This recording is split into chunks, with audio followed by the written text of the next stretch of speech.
The stench of rotting fish and human waste drifted up from Acre's harbour as Saladin's scouts galloped back through the dust clouds of late August, 1189, their horses' hooves drumming against the coastal road like a funeral march. The fate of the Holy Land would be decided not in the grand mosques of Damascus or the marble halls of Cairo, but in this cramped port city where the Mediterranean crashed against walls already stained with blood. Acre controlled the lifeline between Europe and the Levant. Lose it, and Saladin's empire would slowly strangle on its own ambitions. Word had reached the Sultan's camp outside Damascus 3 days earlier. Guy de Lusignan, the deposed king of Jerusalem, had laid siege to Acre with a paltry force of Frankish knights. The audacity was almost amusing. After Saladin's crushing victory at Hattin 2 years prior, when he had shattered the Crusader armies and reclaimed Jerusalem itself, this guy seemed determined to dash his remaining men against the walls like waves against stone. But Saladin's advisors were less amused. They knew what he knew, that this wasn't just another desperate raid. The Sultan himself rode south from Damascus with 20,000 seasoned warriors, their ranks swollen with Ayyubid cavalry from Syria, Mamluk horsemen from Egypt, and fierce Kurdish auxiliaries who had followed his family for generations. His brother Al-Adil commanded the left wing, while his most trusted emirs brought contingents that stretched across the horizon like a moving forest of spears and banners. The yellow standards of Damascus rode beside the green banners of Cairo, and the curved sabres of Mesopotamian tribes caught the sunlight as they advanced. As they crested the hills overlooking Acre in late August, Saladin could see why both sides would bleed for this prize. The city jutted into the Mediterranean like a stone fist, its massive harbour sheltered by twin breakwaters that could accommodate the largest merchant galleys from Venice, Genoa, and Pisa. Gold flowed through Acre's markets, spices from India, silk from China, furs from the northern kingdoms. Control the port, control the wealth that funded armies. But something was wrong with the tactical picture spread below. Guy's Crusader force was larger than expected, and their camps stretched along the coastline in disciplined rows of tents and siege equipment. Mangonels and trebuchets were already lobbing stones at Acre's eastern walls, while engineers dug approach trenches through the sandy soil. This was no desperate raid. This was the beginning of something far more dangerous. From his command tent, hastily erected on a rise south of the city, Saladin studied the enemy positions through the smoky haze. His chronicler, Baha al-Din ibn Shaddad, noted how the Sultan's fingers drummed against his prayer beads as he absorbed the implications. The Crusaders had positioned themselves between Acre's walls and any relief force, creating a double siege. They besieged the city while potentially being besieged themselves. That first night, as cooking fires dotted both camps like fallen stars, Saladin called his war council. The leather walls of his tent filtered the sound of distant mangonels and the crash of stones against Acre's defences.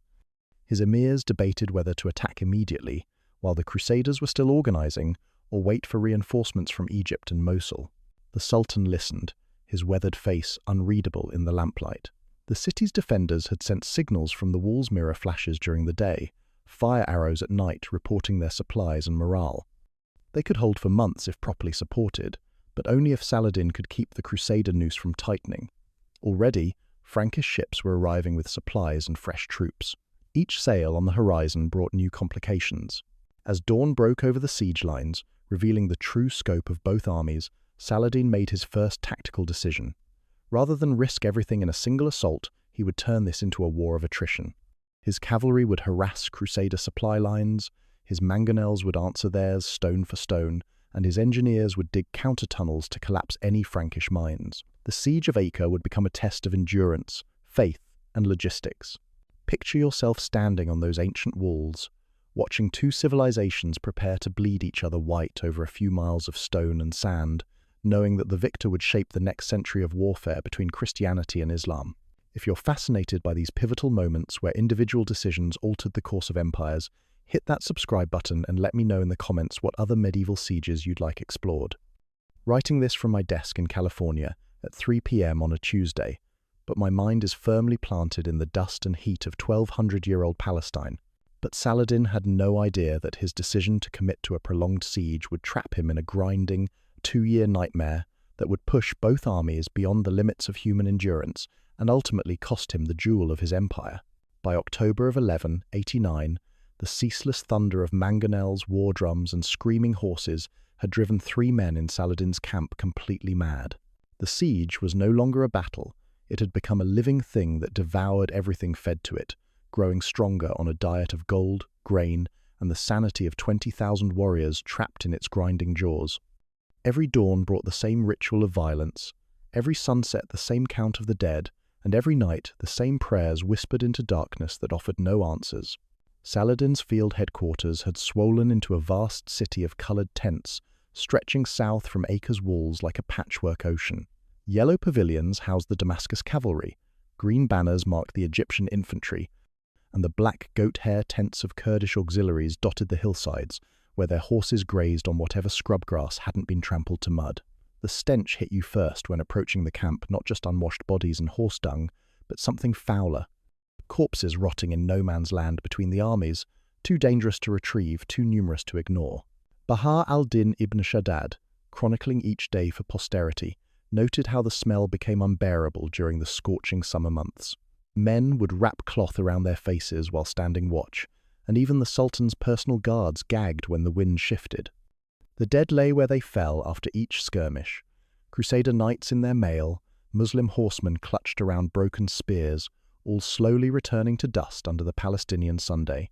The logistics of feeding 20,000 men, hundreds of miles from home base, created nightmares that kept Saladin's quartermasters awake.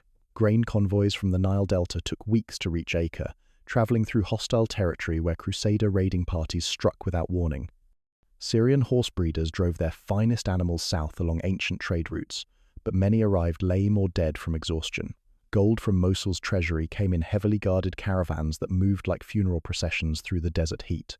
Each morning before dawn, Saladin would personally inspect different sections of his sprawling camp. His chroniclers record at least 12 such visits over the first months, the Sultan moving through his forces like a restless spirit, checking supplies, conferring with engineers, and maintaining the morale of men who had signed up for a quick campaign but found themselves trapped in an endless siege. His presence steadied nerves, but even Saladin couldn't silence the whispers about how long this could continue. The Crusaders had brought their own special hell to the equation. Their massive siege engine, nicknamed Malvoisin, the evil neighbour, hurled stones the size of wine barrels at Acre's eastern wall with mechanical precision. Muslim engineers inside the city answered with their own mangonels and firepots, creating a deadly conversation conducted in flying stone and liquid fire. The noise never stopped. Day and night, the thunder of impact echoed across the coastal plain, punctuated by the crash of masonry and the screams of whoever stood too close to the target. But Saladin had his own weapons. Every dawn, as mist rose from the Mediterranean, his light cavalry would burst from the camp in coordinated strikes designed to shatter Crusader routine. These weren't pitched battles, but precision raids hit the supply lines, burn the tents, scatter the horses, and disappear before the heavy knights could organize pursuit. Kurdish horsemen excelled at this deadly game, their curved bows loosing arrows into packed formations before wheeling away like desert ghosts. One October morning brought unexpected fortune and devastating humiliation in equal measure. A Crusader sortie, trying to capture one of Saladin's forward positions, instead stumbled into the Sultan's personal baggage train.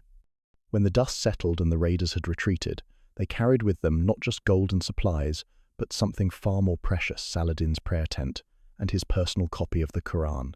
The theft hit the Muslim camp like a physical blow. Warriors who had laughed off wounds and shrugged at hardship stood in stunned silence when word spread through the ranks. Their leaders' most sacred possessions were now trophies in enemy hands, displayed like captured battle standards outside the Crusader camp. Saladin himself said nothing publicly, but those closest to him noted how his prayers grew longer that week, and how his fingers worked his prayer beads until the wood was polished smooth. The psychological warfare cut both ways. Muslim defenders inside Acre's walls had begun carving Quranic verses into the stone with soot and chalk, turning their fortress into a giant prayer book, asking for divine protection. Meanwhile, Crusader banners, lions, crosses, eagles fluttered around the siege lines like a forest of defiance, each one a promise that these invaders had no intention of leaving. By winter's approach, a darker spectre had joined the siege: disease. The first cases of dysentery appeared in November, striking down strong men who had survived sword cuts and arrow wounds. Chroniclers on both sides describe the horror, with clinical detachment warriors sinking into their own waste before death mercifully claimed them. The crude latrines of both armies, overwhelmed by the sheer numbers, became breeding grounds for pestilence that respected neither cross nor crescent. The siege had become something unprecedented in medieval warfare, a sustained campaign where two massive armies would remain locked in combat for seasons instead of weeks, testing not just courage and skill, but the very infrastructure of war itself. Yet, as the first winter rains began to fall, turning the siege lines into a muddy labyrinth of trenches and desperation, neither Saladin nor his enemies could imagine that this was merely the beginning of a 2-year nightmare that would push both civilizations to the breaking point. The winter rains of 1190–91 turned the siege lines into a freezing swamp that swallowed supply carts whole and left both armies clawing for survival in trenches that had become liquid graves. This was no longer about conquest or glory, it had become a test of which civilization could endure more suffering without breaking, and the Mediterranean winter was about to provide the cruelest examination yet. The siege would claim more lives through cold, disease, and starvation than all the previous months of combat combined, while beneath the mud, a shadow war of tunnels and countermines would push medieval engineering to its absolute limits. The first killing frost arrived in December, coating the siege works with a crystalline beauty that made the horror underneath even more obscene. Saladin's sprawling camp, which had seemed so magnificent in autumn's golden light, now resembled a refugee settlement clinging to life at the edge of the world. Tent ropes snapped in the wind, sending pavilions tumbling across the hillsides like enormous prayer flags torn loose from their moorings. Kurdish horsemen, accustomed to the harsh winters of the northern mountains, wrapped themselves in layered felt and sheepskin, but even they struggled against the relentless dampness that crept through every garment.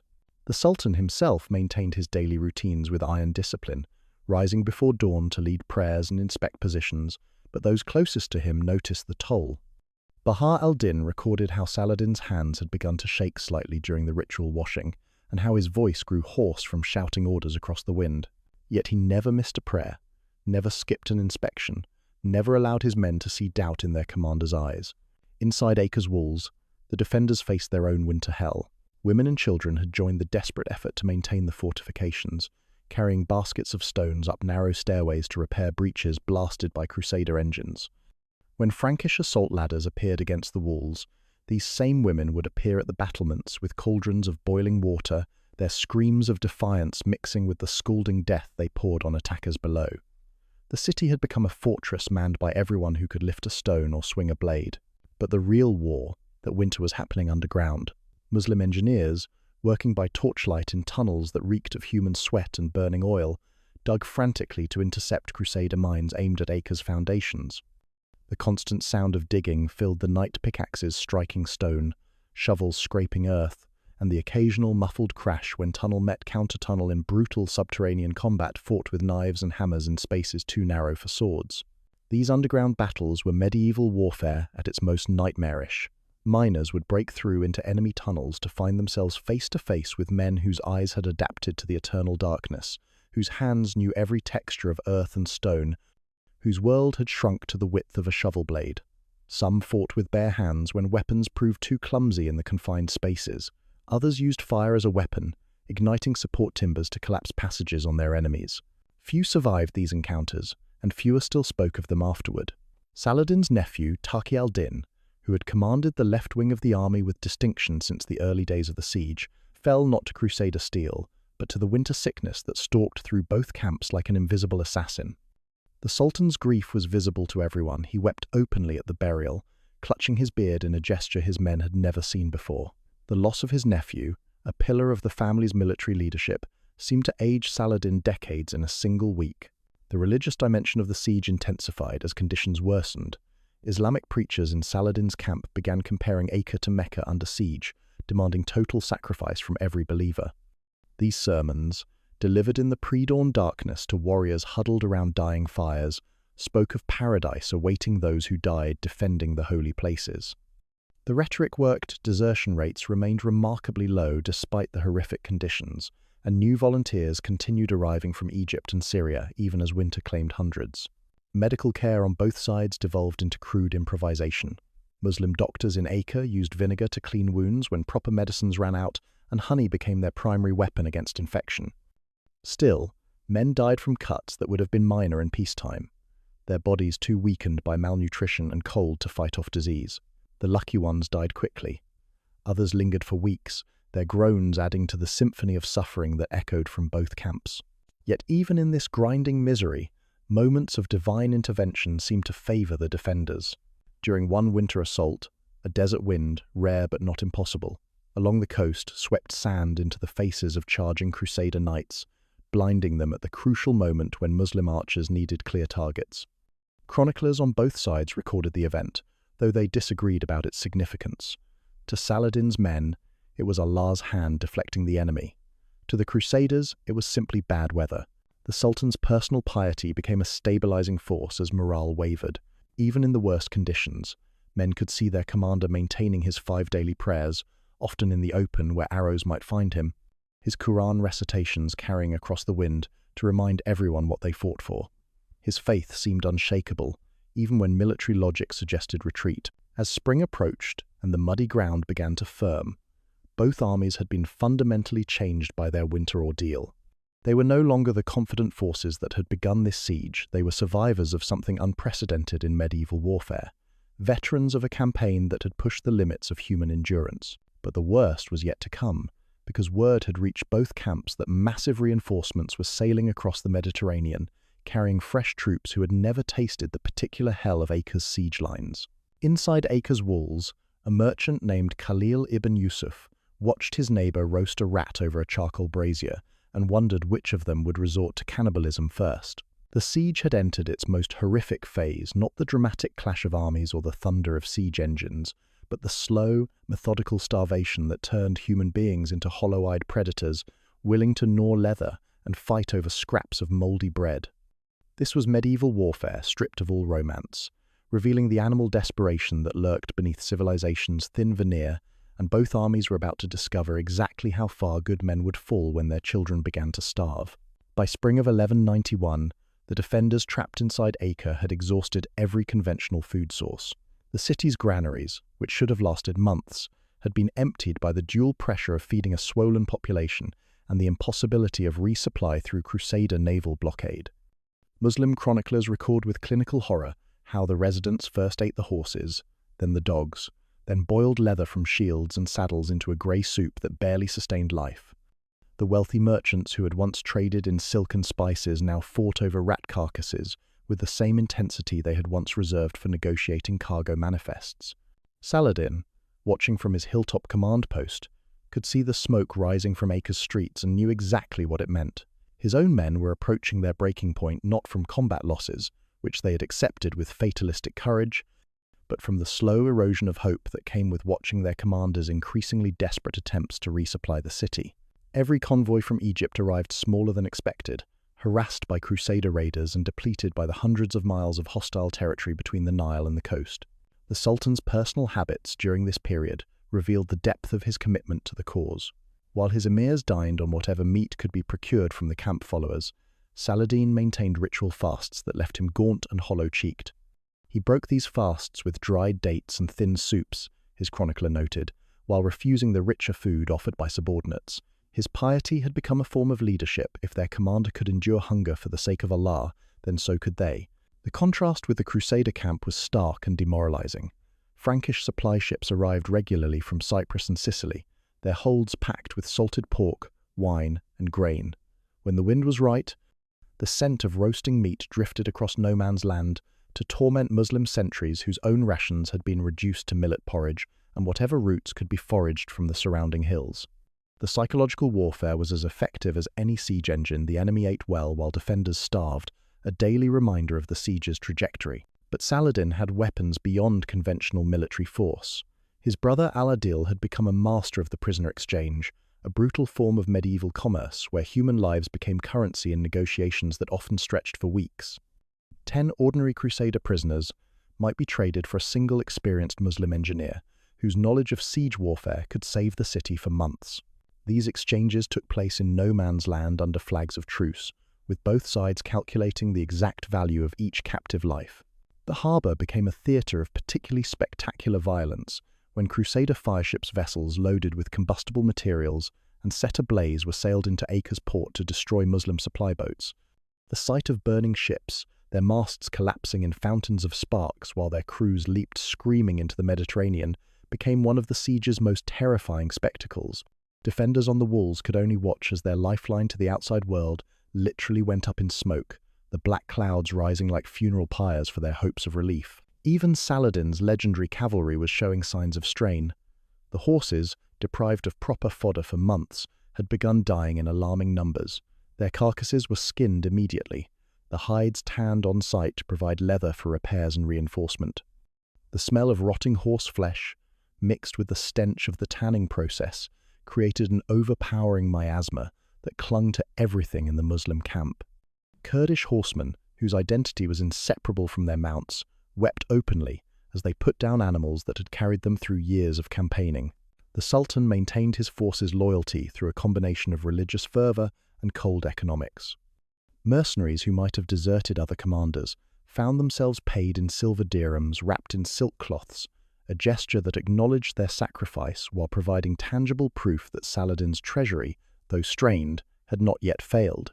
The silk wrapping was a psychological masterstroke, transforming mere payment into a gift worthy of a king's favor. Yet even the most loyal troops were beginning to question the arithmetic of the siege. Muslim mounted archers, renowned for their ability to loose 12 arrows a minute while circling heavy Frankish knights, found themselves increasingly outmatched by the sheer numbers of fresh Crusader reinforcements arriving by sea. For every enemy they killed, 2 more seemed to take his place, while their own losses could not be replaced from the distant recruiting grounds of Syria and Egypt. A rare comet appeared in the night sky during late spring, its tail stretching across the constellation like a divine signature written in fire. Muslim astronomers interpreted it as an omen of victory, but even this celestial encouragement could not hide the mathematical reality facing the siege. Acre's defenders were dying faster than they could be replaced, and Saladin's relief army was slowly consuming itself in the effort to maintain a campaign that had already lasted longer than most medieval wars. The psychological breaking point came when prisoners reported seeing the ultimate taboo inside Acre's walls, a human flesh roasted on spits alongside the rats and dogs that had become staple protein. Both Christian and Muslim chroniclers record this development with identical horror, recognizing that the siege had crossed into territory where traditional rules of warfare no longer applied. As summer approached and the Mediterranean trade winds began to shift, bringing news of massive Crusader reinforcements sailing from Europe, Saladin faced the most difficult decision of his career: whether to abandon the city that had already cost him 2 years and 20,000 casualties, or double down on a siege that was consuming his empire's resources faster than conquest could replace them.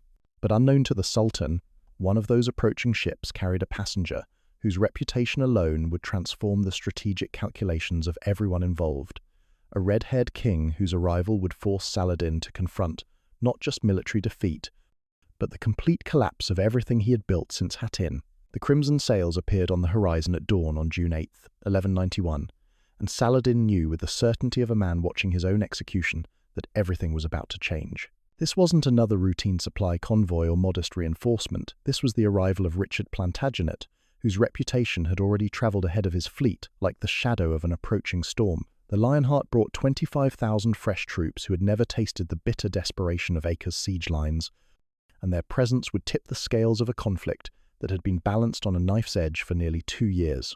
The sound reached Saladin's command tent before the visual confirmation, the rhythmic splash of thousands of oars cutting through Mediterranean swells, accompanied by the distant thunder of war drums and battle horns that announced the arrival of England's warrior king. From his position on the hills south of Acre, the Sultan could see the Crusader camp transforming as word of Richard's arrival spread through their ranks. Men who had spent months hunched in muddy trenches suddenly stood straighter, their voices carrying a confidence that had been absent since the previous winter. Bahar al-Din recorded how Saladin's fingers worked, his prayer beads with increasing intensity as the English fleet anchored in Acre's harbour. Ship after ship disgorged fresh knights whose armour gleamed like mirrors in the morning sun, their weapons sharp and their spirits unbroken by the grinding attrition that had hollowed out both armies. These weren't desperate survivors clinging to hope, they were conquerors arriving to claim a victory that suddenly seemed inevitable. The psychological impact rippled through the Muslim camp like plague. Veterans who had endured 2 years of siege warfare, who had survived disease and starvation and the constant thunder of mangonels, found their resolve wavering for the first time. Not because they feared death, they had made peace with that long ago, but because they could calculate odds as well as anyone, and the mathematics had just shifted decisively against them. Richard's tactical genius became apparent within hours of his landing. While other Crusader commanders had thrown themselves against Acre's walls in expensive frontal assaults, the English king studied the siege lines with the methodical patience of a master craftsman. His engineers began repositioning the massive siege engines for maximum effect, while his cavalry scouts probed the Muslim positions with a precision that made Saladin's own reconnaissance look amateur by comparison. The Sultan's war council that evening carried a tension that had been absent from previous meetings. His emirs, men who had followed him from victory to victory across the breadth of the Islamic world, now spoke in hushed tones about withdrawal and consolidation. Not defeat, no one used that word yet, but strategic repositioning that would preserve their forces for battles they could still win.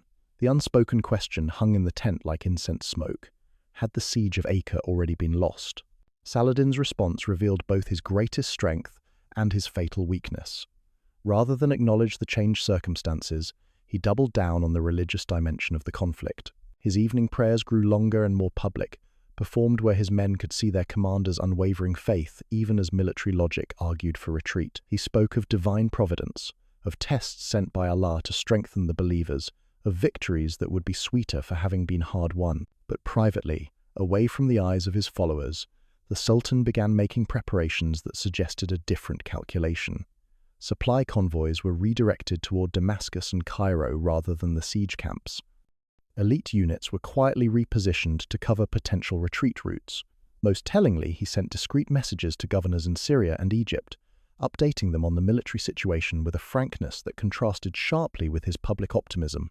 The defenders inside Acre's walls could see the English banners from their battlements, and the sight rekindled hope that had been nearly extinguished by months of starvation. But their joy carried its own tragedy. They celebrated the arrival of reinforcements that were too late to save most of them from the diseases and malnutrition that had already claimed their strength.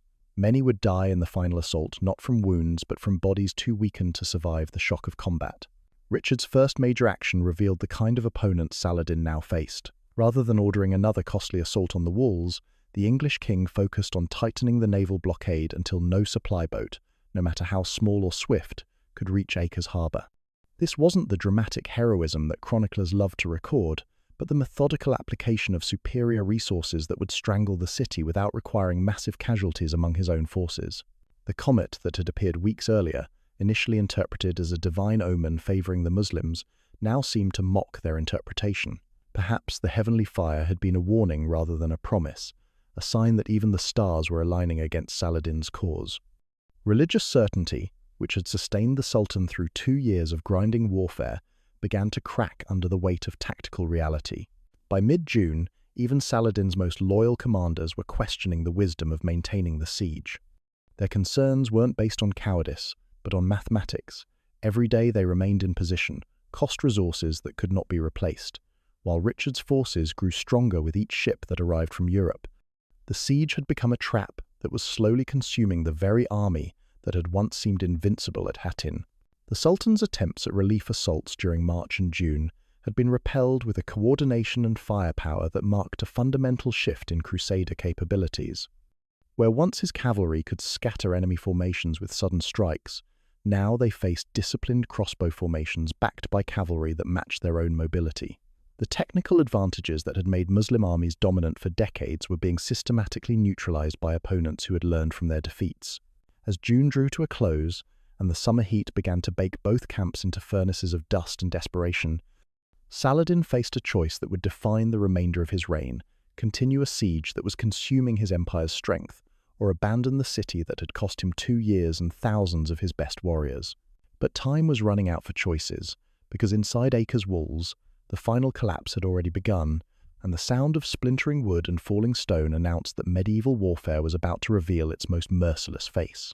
The final assault began at dawn on July 12th, 1191, with a sound like the world splitting open. 20,000 Crusader voices raised in battle cry as Richard's engines hurled their last stones at walls that could no longer stand. This wasn't just the end of a siege, it was the moment when 2 years of accumulated rage, desperation, and religious fervour exploded into the most savage urban combat the medieval world had ever witnessed. Inside Acre's battered walls, Muslim defenders who had endured starvation, disease, and constant bombardment now faced their final test, knowing that surrender meant captivity and resistance meant death, while outside, Crusader knights who had lost friends and brothers to this grinding campaign prepared to collect their blood debt with interest. The walls themselves had become abstractions of their former strength. Where once solid stone had risen 30 feet above the harbour, now only fragments remained, held together by mortar, prayers, and the sheer stubborn will of defenders who had nowhere left to retreat. Richard's engineers had concentrated their fire on the eastern sections, where repeated bombardment had opened gaps wide enough for mounted knights to ride through if they could fight their way past the rubble and the desperate men defending it. Saladin watched from his command post as the first wave of Frankish infantry swarmed through the breaches like armoured ants, their battle cries echoing off the Mediterranean as steel met steel in the narrow streets beyond. His own relief attempts 3 major assaults launched at terrible cost during the previous months had failed to break the Crusader siege lines. Now he could only stand witness as the city that had consumed 2 years of his life and the flower of his army finally succumbed to mathematics and superior resources. The fighting inside Acre's streets revealed medieval combat at its most intimate and horrifying. Muslim defenders, weakened by months of malnutrition but strengthened by religious conviction, fought room to room with swords, axes, and whatever improvised weapons they could find. Kitchen knives became as lethal as cavalry sabres in the cramped quarters of merchant houses. Blacksmith hammers crushed skulls as efficiently as war maces. The distinction between combatant and civilian disappeared, as everyone capable of holding a weapon joined the final defense. Crusader chroniclers described the defenders' resistance with grudging admiration tinged by horror. These weren't the disciplined formations of regular armies, but the desperate fury of cornered predators, who knew that defeat meant not just death but the erasure of everything they had suffered to protect. Women and children joined the fighting, hurling stones from upper windows and pouring boiling oil down stairwells onto ascending knights. The city had become a single organism dedicated to destroying its invaders. The Sultan's emotional state during those final hours was recorded by multiple witnesses, though their accounts sometimes contradict each other. Bahar al-Din describes him as maintaining outward composure, while his hands worked his prayer beads until the wood was smooth as glass. Other sources mention him pacing the command tent like a caged lion, occasionally stopping to stare toward the city walls where smoke and dust marked the advance of Richard's assault troops. All agree that he spoke little and ate nothing, as the sounds of Acre's death agony echoed across the siege lines. By midday, resistance in the eastern quarters had collapsed, and Crusader banners began appearing on buildings that had flown Muslim colours for 4 years. The psychological impact was immediate. Defenders in other sections could see their city being carved up like a carcass, piece by piece, street by street. Some continued fighting with the mechanical persistence of men who had forgotten any other way to live. Others threw down their weapons and sought whatever mercy Richard might offer. The surrender negotiations, conducted under flags of truce while the fighting continued in isolated pockets, revealed the pragmatic brutality of medieval diplomacy. The surviving garrison offered to yield the city in exchange for safe passage to Damascus, a standard arrangement that had ended dozens of similar sieges throughout the Crusader period. Richard agreed, but his terms included conditions that would prove fatally problematic: the payment of a massive ransom, the return of Christian prisoners held throughout Saladin's territories, and the restoration of the True Cross, captured at Hattin. Saladin's commanders begged him to authorize the counterattack that might still save some portion of the garrison. The Sultan possessed sufficient reserves for one more assault, enough cavalry to potentially break through the Crusader lines and evacuate at least the surviving leadership. But the mathematics were inexorable. Such an attack would cost thousands more lives for a marginal chance of success, and failure would leave him with no army at all to defend Damascus and Cairo from Richard's inevitable advance. The decision to abandon Acre marked the first time in his career that Saladin had willingly conceded a major strategic position to the Crusaders. His chroniclers record the moment with unusual restraint, perhaps recognizing that their patron's reputation required careful management of this narrative. The Sultan, they wrote, chose to preserve his remaining forces rather than sacrifice them in a gesture that would serve honor more than strategy. History would judge whether this calculation proved wise. As the last pockets of resistance fell silent and Crusader patrols began establishing control over Acre's streets, the full scope of the siege's cost became apparent to both sides. Muslim casualties over 2 years of fighting had reached approximately 12,000 dead, with uncounted thousands more weakened by disease and malnutrition. The city's civilian population had been reduced by starvation and violence from perhaps 30,000 to fewer than 10,000 survivors, most of whom now faced an uncertain future as prisoners of war. The Crusader losses were even more staggering in absolute terms. Nearly 23,000 casualties and almost 900 tanks lost to Muslim resistance, disease, and the grinding attrition of siege warfare. These numbers represented not just military statistics, but the destruction of entire knightly families, the emptying of European treasuries, and the creation of thousands of widows and orphans across Christendom. The siege had consumed resources on a scale that dwarfed previous crusading efforts. Yet for all the bloodshed and suffering, the surrender itself proceeded with the formal courtesy that medieval warfare demanded between honourable enemies. Richard received the city's keys in a ceremony that acknowledged both his victory and the courage of its defenders, while Saladin maintained the dignity of a commander who had given his opponents the fight of their lives before accepting the inevitable. But beneath the diplomatic formalities, darker currents were already flowing because the ransom agreement that sealed Acre's fate contained clauses that neither side fully understood, and the consequences of that misunderstanding would soon transform military defeat into something far more terrible and permanent. The sound that shattered Saladin's world wasn't the clash of swords or the thunder of siege engines, it was the silence that followed. 2,700 dying screams outside Acre's walls on August 20th, 1191. This was the moment when medieval warfare's thin veneer of chivalric honour collapsed into naked barbarity, revealing that kings could become butchers when their patience ran thin and their treasuries demanded immediate returns. The massacre of Muslim prisoners, ordered by Richard himself, when Saladin's ransom payments fell behind schedule, transformed military defeat into something far more terrible, a wound to the Islamic world's collective soul that would fester for generations and reshape the very nature of crusading warfare. The negotiations had seemed routine by medieval standards. Acre's surviving garrison, some 2,700 men who had surrendered under terms that guaranteed their lives, would be ransomed back to Saladin for 200,000 gold dinars, plus the return of 1,600 Christian prisoners and the true cross captured at Hattin. These were harsh terms, but not unprecedented. Medieval warfare operated on the assumption that honourable enemies were worth more alive than dead, and prisoner exchanges had ended dozens of similar sieges without permanent bitterness. Saladin's delay in meeting Richard's deadline was equally routine. The Sultan's treasury, drained by 2 years of siege warfare, required time to collect such massive sums from his scattered provinces. Governors in Damascus and Cairo needed weeks to liquidate assets, sell palace furnishings, and squeeze additional taxes from populations already bled white by the campaign's costs. The Sultan sent messages to Richard, explaining the delay and requesting patience, standard diplomatic courtesy between rulers who understood the practical difficulties of medieval finance. Richard's response revealed a fundamental shift in the rules of engagement. Rather than grant the customary extension or renegotiate terms, the English king made a decision that stunned even his own commanders. He would execute every Muslim prisoner immediately, in full view of Saladin's army, as an object lesson in the consequences of failing to honour agreements with the Plantagenet dynasty. The execution ground was established on the plain between Acre's walls and the Muslim camp, close enough for Saladin's men to witness every detail but too far for any rescue attempt. 2,700 prisoners, many still weak from the siege's privations, were herded into groups under guard of Crusader knights, whose expressions revealed their own discomfort with the proceedings. These weren't nameless enemies but men they had fought against with mutual respect for months, fellow professionals who had earned their survival through honourable surrender.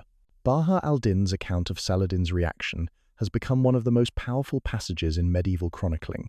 The Sultan, upon receiving word of Richard's intentions, began pacing his command tent with an agitation none of his followers had ever witnessed.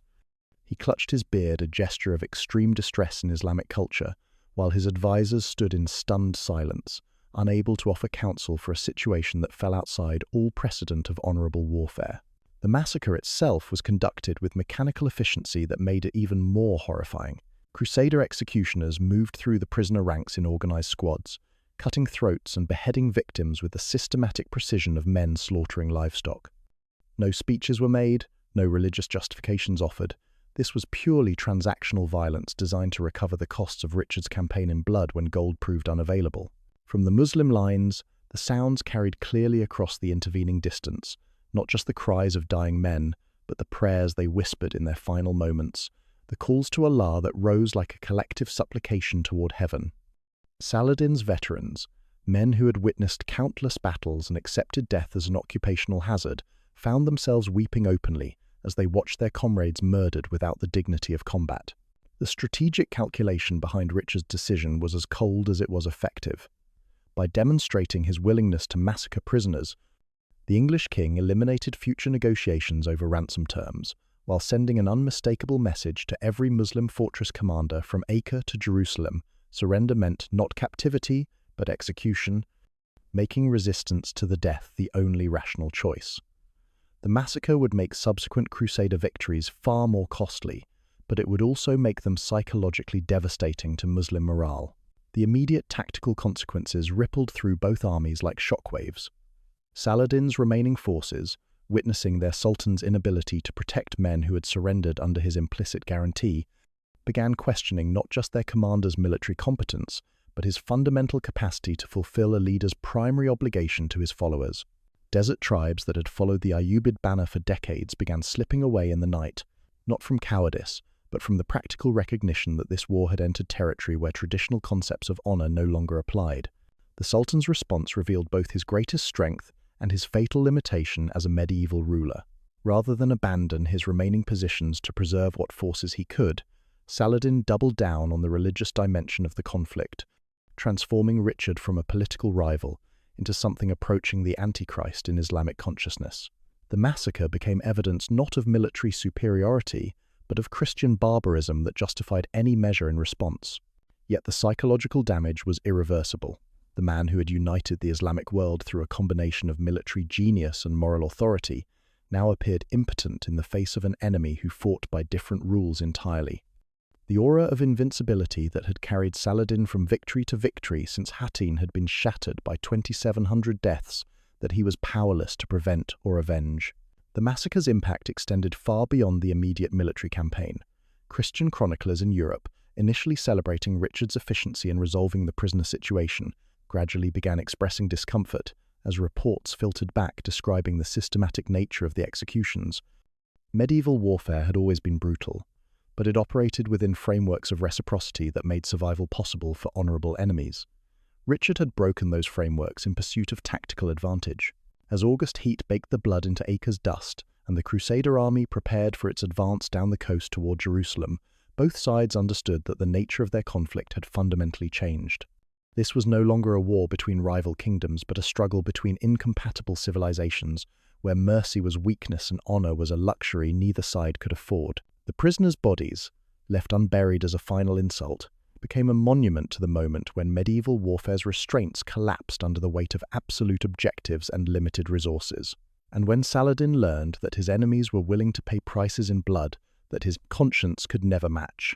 But the true cost of Richard's decision would become clear only in the campaigns that followed, when every fortress gate from Acre to Jerusalem slammed shut at the approach of Crusader banners, and when Saladin's army found in righteous rage the weapon that military genius alone could never provide. The dust cloud rising from Saladin's retreating army stretched across the Palestinian horizon like a funeral shroud, marking the end of not just a siege but an entire chapter in the struggle between Christianity and Islam. This wasn't merely the conclusion of a 2-year military campaign, it was the moment when the medieval world realized that even the greatest leaders could be broken by the arithmetic of attrition, and when the legend of Saladin's invincibility crumbled into the same dust that now coated his withdrawing cavalry.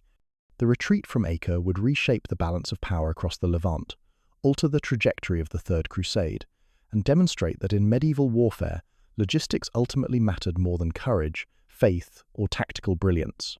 The Sultan himself rode at the rear of the column, a position that allowed him to maintain watch over his army's withdrawal while concealing from his men the full extent of his despair.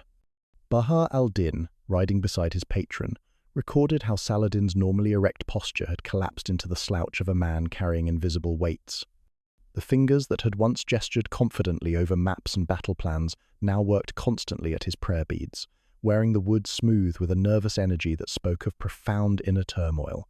Behind them, Acre's walls flew Crusader banners for the first time in 4 years, the lions and crosses of European heraldry, replacing the crescents and Arabic calligraphy that had marked the city as part of Saladin's empire. The symbolic reversal was as devastating as the military defeat. Richard had not merely captured a strategic port, but had demonstrated that Saladin's conquest could be reversed. His empire rolled back, his reputation for invincibility exposed as mortal after all. The human cost of the siege defied easy calculation.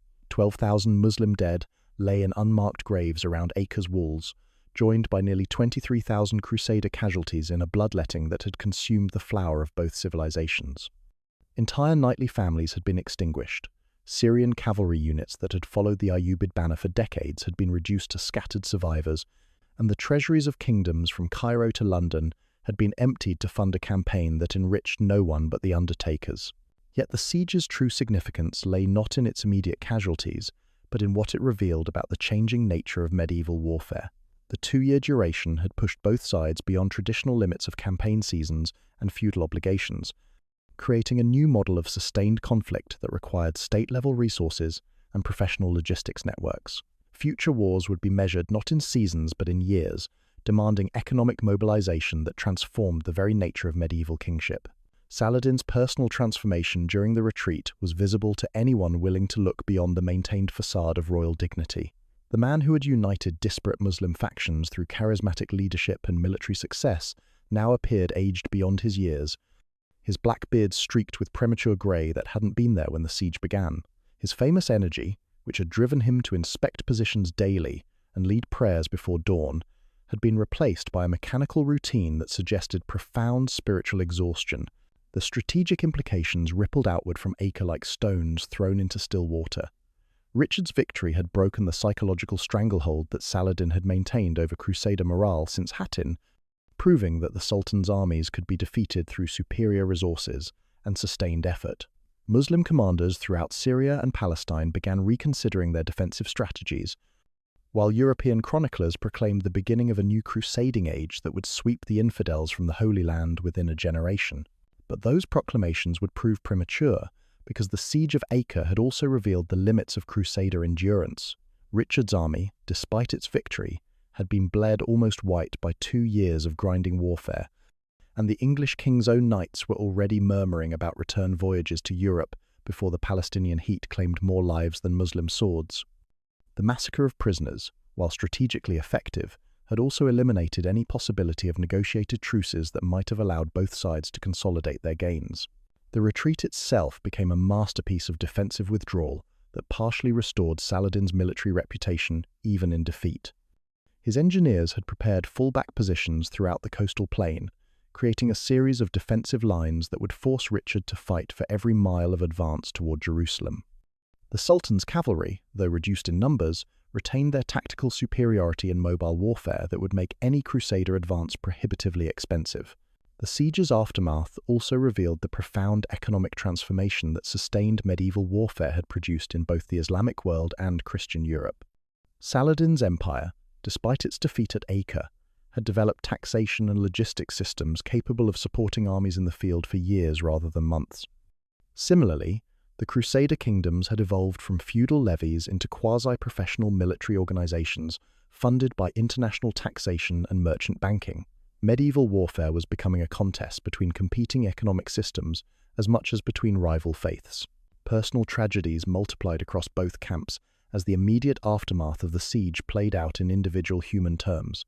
Kurdish horsemen returned to mountain villages carrying news of sons and fathers who would never return from the coastal plains. English manor houses received official notifications that their lords had died, not in glorious combat but from dysentery or infected wounds in Palestinian field hospitals. The siege had democratized death, making nobles and commoners equally vulnerable to diseases that respected neither rank nor courage. Yet even in retreat, Saladin maintained the dignity that had made him a legendary figure throughout both the Islamic world and Christian Europe. His treatment of prisoners, his maintenance of Muslim religious obligations under extreme duress, and his refusal to abandon subordinates had earned him a reputation for honor that transcended religious boundaries. European chroniclers, even while celebrating Richard's victory, acknowledged that their enemies had been led by a ruler whose character embodied the highest ideals of medieval kingship. The siege of Acre would mark the high watermark of the Third Crusade's success, but it would also prove to be Richard's only major strategic victory in the Holy Land. The psychological and economic costs of the 2-year campaign had exhausted both sides' capacity for sustained offensive operations, creating a military stalemate that would define Crusader-Muslim relations for the next century. As Saladin's column disappeared into the dust of the Palestinian interior, leaving behind the burning wreckage of 2 years' worth of dreams and ambitions, the medieval world had learned a fundamental lesson about the nature of power, that even the greatest leaders were ultimately subject to the inexorable mathematics of logistics, economics, and human endurance that governed all warfare, regardless of the flags under which men died. The siege was over, but its echoes would resonate through the corridors of power from Damascus to London, shaping the destinies of kingdoms and the dreams of kings for generations yet to come.